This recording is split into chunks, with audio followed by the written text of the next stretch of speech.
Exigeant et génial aussi, parce que quand tu appuies sur Rec, en tant qu'ingénieur du son, producteur, fan, peu importe, quand c'est Bosta, t'en prends plein la gueule, quoi.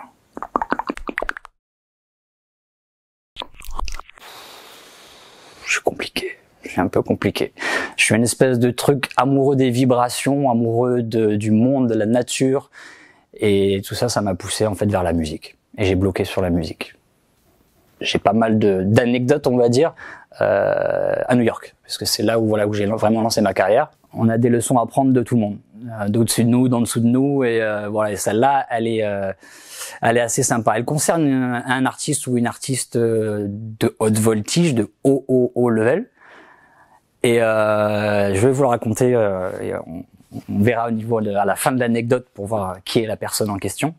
Mais en fait, je me retrouve donc en situation d'enregistrement, mixage avec un artiste qui est censé arriver dans quelques temps, mais qui est en retard, ou une artiste qui est en retard. Donc, on attend.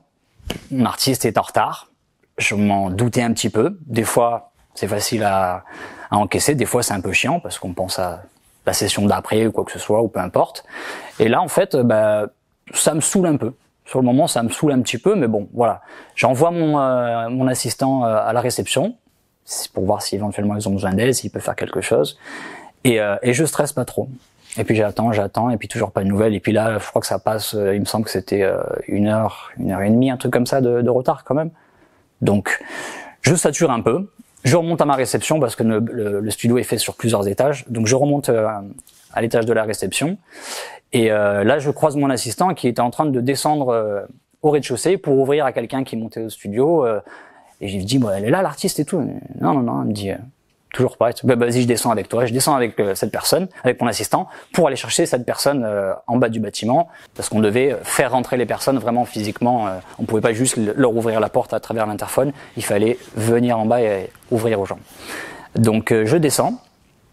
Et en fait, on va ouvrir à une personne et moi, je calcule pas, en fait. Je calcule pas, je suis avec mon assistant, je suis en train de réfléchir au fait que mon artiste est en retard et ça me saoule. Et c'est parce que ça va être compliqué pour moi d'enchaîner les sessions après derrière et je vais pas beaucoup dormir. Bref. En fait, du coup, on rentre dans l'ascenseur avec la personne et moi, je me mets au fond de l'ascenseur. Et au moment où on rentre dans l'ascenseur, je fais pas attention. Mais en fait, c'est pas mon assistant qui appuie sur l'étage de la réception, mais la personne qui vient d'entrer avec nous. J'ai pas fait attention, donc du coup, on rentre dans l'ascenseur, on se retrouve tous les trois, et là, je regarde mon assistant, et puis je me sens à l'aise, je suis un petit peu saoulé et tout, et puis je commence à commencer à m'exprimer, à exprimer un petit peu le fait que je suis un petit peu saoulé par le retard de l'artiste, et etc. Donc je commence à dire en anglais, je le savais, quoi. Franchement, quoi, c'est abusé, quoi. Je savais que, en gros, j'ai pas dit la suite de la phrase, mais qu'elle allait être en retard, quoi. Et là, en fait, au moment où j'ai commencé à montrer un petit peu cette énergie un petit peu négative, j'ai mon petit assistant là qui me regarde, qui me fait des gros yeux comme ça. Et moi, je dis, mais qu'est-ce qu'il a, lui? Qu'est-ce qu'il a? Et alors, je sais pas d'où ça m'est venu, mais je me suis dit, bon, tais-toi, c'est jamais, tais-toi. Et donc, je me tais, je me mets au fond de mon ascenseur comme ça, et puis hop, on arrive, ding, l'ascenseur s'ouvre, et on arrive à la réception.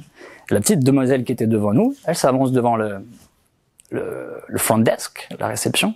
Et elle dit à mon manager, bonjour, je suis l'assistante de Madonna. Elle est un peu en retard, mais elle arrive. Ok. Et donc là, en fait, j'attendais juste qu'une chose, c'est que cette demoiselle se retourne vers moi, là, et me dise à mon manager, il travaille pour vous, lui? Et en fait, ça s'est pas passé. Et j'ai regardé mon assistant comme ça, j'ai fait. Et je suis redescendu à mon studio pour attendre Madonna. J'ai failli faire la plus grosse erreur de début de carrière avec Madonna et son assistante. Voilà. Complètement au cœur de la culture hip-hop et tous les jours. Et du coup, c'est super agréable. Et un jour, mon manager, il m'appelle. C'était toujours ça un peu la surprise. Hein. C'était le coup de fil et le nom de l'artiste, quoi. Puisque j'essayais d'en faire un maximum et de travailler avec tous les artistes possibles. Et donc, mon manager m'appelle et me dit, il y a une session avec The Game. Est-ce que tu veux la faire? Est-ce que je veux quoi? Voilà, étant du sud de la France, amoureux de la West Coast depuis tout petit, je suis tombé dans la West Coast, ouais, vraiment petit, et donc The Game c'est juste la référence, quoi. Donc oui, forcément je fais ma session avec The Game et je suis fan de The Game, donc ouais, forcément je vais la faire, ouais. Et je vais kiffer un maximum et essayer de montrer que je ne suis pas un fan pendant la session. Parce que c'est ce qui est un peu difficile en tant qu'ingénieur du son souvent. On se retrouve dans des situations avec des artistes qu'on respecte beaucoup, qu'on aime beaucoup, et il faut garder une vibe très chill, très relax dans le studio afin qu'ils se sentent à l'aise et qu'ils soient pas épiés avec. Tu veux pas faire une petite photo avec moi?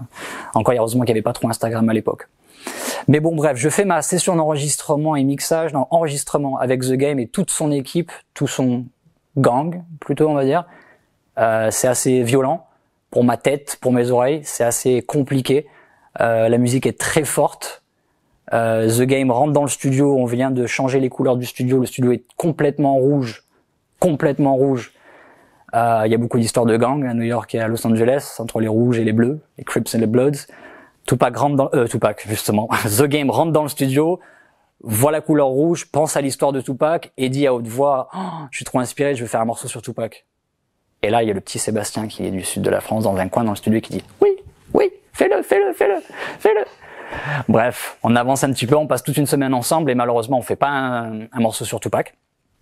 J'aurais bien aimé, mais on fait beaucoup d'autres morceaux avec des producteurs en tout genre. On enregistre le producteur de Nate Dogg qui joue à la batterie, qui compose un morceau en live. On a des producteurs qui débarquent un peu de partout de New York pour bosser avec The Game, et c'est la folie. Voilà. Et donc je suis la meilleure personne entre guillemets là, la meilleure personne. Je suis bien placé, je connais The Game, je connais la musique qu'il fait, je connais ses producteurs, je connais la machine sur laquelle on travaille. Tout se passe bien, tout se passe nickel.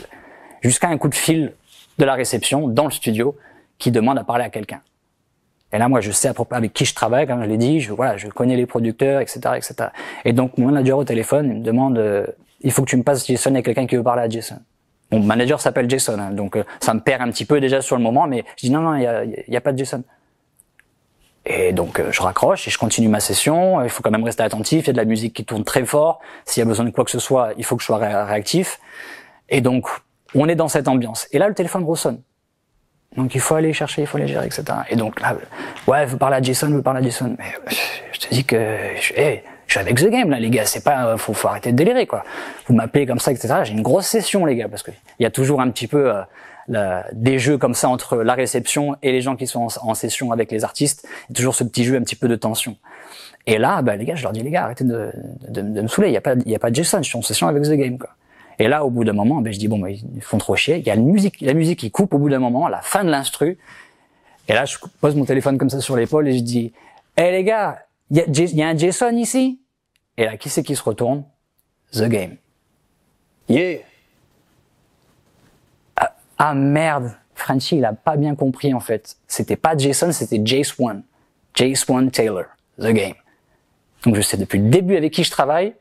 Et comme un bonnet, j'arrive et je dis, mais est-ce qu'il y a un Jace One Taylor? Ouais, c'est moi, The Game.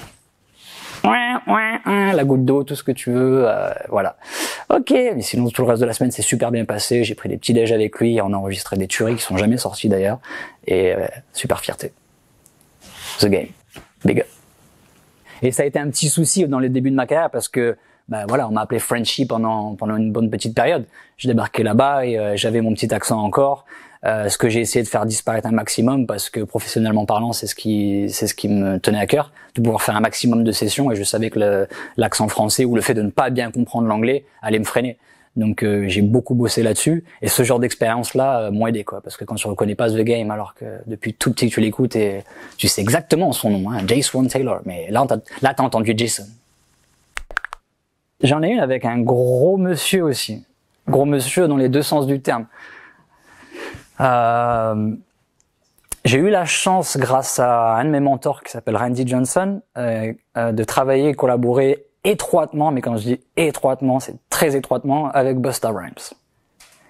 Et Busta Rhymes, c'est quelqu'un, c'est pas vraiment un artiste, c'est pas vraiment un rappeur, c'est une légende. Il y a pas un endroit dans le globe là où tu te balades dans la culture hip-hop où quelqu'un te dit connais pas, un gars qui chante rapide et tout comme ça, jamaïcain, non, je vois pas. C'est une légende. Et donc de partout où il va, c'est tapis rouge. Et il a vécu comme ça toute sa vie.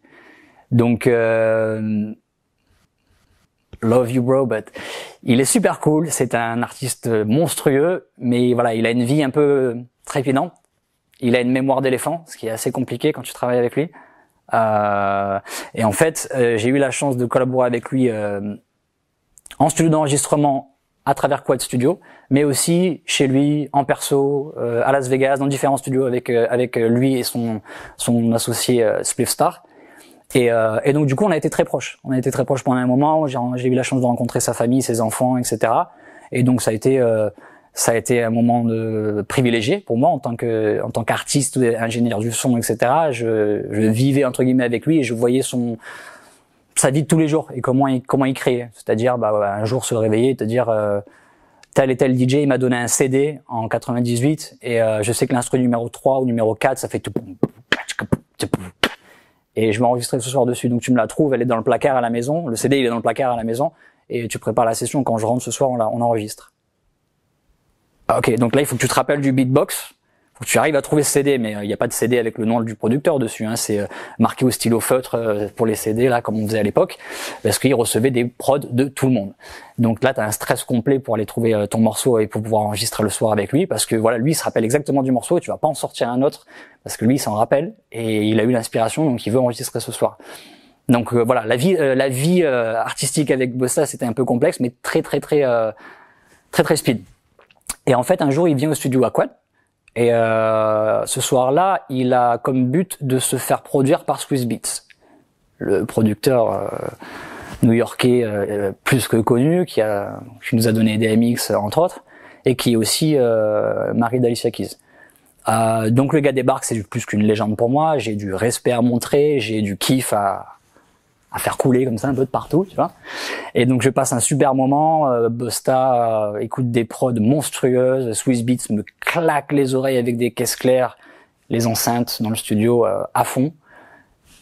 Grosse session. Et en fait, pour que Swizz Beatz compose pour Bosta, Swizz Beatz a fait louer du matériel, des synthés particuliers, des machines, etc. Parce qu'il recherchait un son. Il voulait vraiment faire quelque chose, un morceau sérieux, quoi. Et donc le studio s'occupe de la location, etc. On a le matos est prêt, Swizz Beatz produit, tout se passe bien. Et à la fin de la session, Bosta il vient vers moi et on remballe tout, etc. Et mes assistants en fait ils s'occupent du matériel et ils disent voilà, on va le remettre dans le local du matériel et la société qui fait la location viendra le récupérer demain matin et le matériel sera renvoyé, il y aura pas de souci. Et là Bosta il bloque. Bosta il me dit qui c'est qui s'occupe du matériel? Comme d'hab, tu sais, je vais charger avec mes assistants et puis le soir ils vont le marquer sur le papier, hop, ça va être enregistré, la session s'est terminée, la société CIR demain ils repasseront et ils vont récupérer le matos, pas de souci. Je t'envoie l'email comme d'habitude du morceau qu'on a fait et compagnie et puis pas de souci quoi. Et là, Bosta il vrille. Bosta ne me connaît plus. Bosta ne m'a pas fait rencontrer sa famille ni ses amis. Bosta est dans une autre ambiance. Et donc je parle à mon mentor qui m'a présenté à Bosta et je lui dis mais qu'est-ce qui se passe là, il est en train de bugger et il me dit non, tu fais avec, tu sais comment il est, tu fais avec. Et là Bosta qu'est-ce qu'il me demande? Il me dit mais je sais pas comment ça va se passer, mais ça va pas se passer comme ça. Tu me donnes ta carte d'identité, je veux une photocopie et tu me dis à quelle heure le matériel il sera à la société de location. Et je dis mais Bosta c'est Ok, d'accord. Et alors je vais chercher ma carte d'identité française, fais la photocopie, je la ramène à Boss, je me dis ok, je sais pas, il est dans son mode là, on va faire ça. Je lui ramène le truc, il voit la carte d'identité qu'il ne reconnaît pas puisque c'est une carte d'identité française, et avec la photocopie, je me suis pas trop pris la tête, on voit pas ma tête, on voit que tu sais comme des fois tu imprimes mal. Donc il le regarde et yo, it's not happening. Bref, il est énervé. Il prend mon papier, il se barre, j'entends plus parler de lui pendant une semaine. Et une semaine après, il m'appelle. Yo, je vais à la gym, appelle Randy, on se rejoint devant, la Rolls-Royce passe te chercher. D'accord. Voilà, c'est Bosta. Voilà pour la petite anecdote avec Boss. Boss! Ok, donc du coup, ouais, forcément, il y a beaucoup d'histoires, d'anecdotes avec ce studio Quad parce que c'est vraiment le début de ma carrière. C'est là où j'ai vraiment fait le début des grosses bêtises et des grosses connexions que j'ai pu avoir dans le début de ma carrière. Et en fait, ce qui est intéressant, c'est que depuis, je suis rentré en France et j'ai changé de bord. Je me suis plus dirigé vers le côté artistique à proprement dit. Et je bosse actuellement sur mon propre projet d'album solo. Et ce qui est marrant, c'est que du coup, toutes ces années, toutes ces expériences, en fait, passées avec les gros ingénieurs du son, les producteurs avec qui j'ai bossé, etc., j'ai pu garder tous ces contacts, sont maintenant pour la plupart des amis et des collaborateurs, et travailler avec moi sur ce projet-là actuel que je suis en train de préparer, d'être proche de gens qui ont marqué, en fait, nos enfances pour la plupart d'entre nous, nos mariages, enfin, tous les moments où on a nos chansons préférées, etc., il y a des gars derrière, en fait, les producteurs, les ingés, etc. Et j'ai eu la chance de pouvoir collaborer avec quelqu'un et ça me tient pas mal à cœur parce que c'est incompréhensible. Normalement, c'est pas possible, je crois. Mais c'est ce qui se passe et j'en suis très fier. J'ai la chance de pouvoir collaborer avec un gars qui a fait, en gros, la bande son de mon enfance réellement. Là vraiment, c'est le cas. Et c'est l'ingénieur du son de Dr. Dre. Donc il a écouté mon projet grâce à la connexion avec un ami à moi qui s'appelle Nico, Big Up Nico. Et en fait, il a été d'accord pour travailler sur le mixage et la fin de la réalisation de mon album. Donc c'est juste quelque chose de monstrueux pour moi. C'est chronologiquement, c'est quelque chose de fou. J'ai écouté tout ce qu'il a fait toute mon enfance, de Snoop Dogg, Dr. Dre, Eminem, tout ça. À moi. If I really had to count the many times I doubted myself, didn't believe in myself, I write a book or write a verse, versatile in my abilities to pump the positive energy strategies from this world to get the people under. So we learn how to swim to get the bowl of water. BS, they're serving us, they hate, they're teaching us, the road they're showing us, max season, propos pulpeux, 9.